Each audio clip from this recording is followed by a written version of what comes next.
سلام علیکم ګرانو دوستانو. نن به زه تاسو ته یو ډېر بد خبر درکړم چې د افغانستان بیټسمنان مکمل ډول باندې ناکامه سوي دي. دغه اولنۍ ټیسټ لوبه چې کومه زیمبابوې سره ترسره شوله.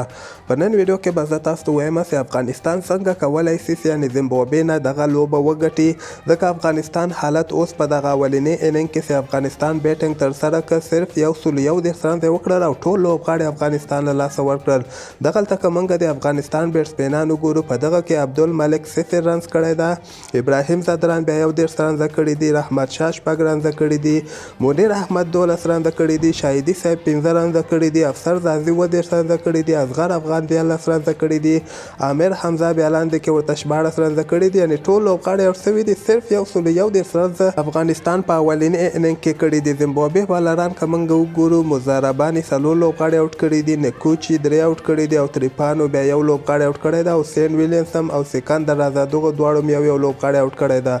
بل طرف ته که موږ د افغانستان یعنې دغه بالران وګورو، زیمبابوې خو یو وخت کې ډېر سخت راایسار کړی او بیا سکندر رضا سره سون ویلیمسن چې کوم دی د دوی کپټان ده، دغه دواړو پارټنرشپ وکړه، دغه رنزونه افغانستان ته نږدې کړل. یعنې اوس وخت کې د زیمبابوې 15 لوبغاړي اوټ سوي دي او دغه رنزونه یې تقریبا 106 رنزه دي. او د افغانستان بالرانو کې بیا عامر حمزه ورته 4 لوبغاړي اوټ کړي دي، یامین احمدزي بیا 1 لوبغاړی اوټ کړی ده. اوس که راسو موږ افغانستان اوس په یو صورت باندې دغه لوبه ګټلی شي چې دغه دویم اننګ کې یعنې دویم بیټنګ کې زیمبابوې ته ډېر زیات رنزونه یعنې ټارګټ باید افغانستان زیمبابوې ته کم از کم 200 رنزه ټارګټ ورته کېږي.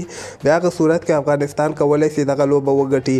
خیر په دغه کې افغانستان دغه 11 لوبغاړي چې کوم لوبولي دي یعنې سکواډ یې دومره دغه کې 2 کیپران ته دوی موقع ورکړی، باید پراپر بیټسمین ته دوی چانس ورکړی، بلکې افسر زازي او منیر احمد دواړو ته په دغه کې چانس ورکړی ده. دغلته یې غلطي کړې ده. وفادار مومن غوندې لوبغاړی هلته کېنولی ده، دغلته یې غټه غلطي کړې ده.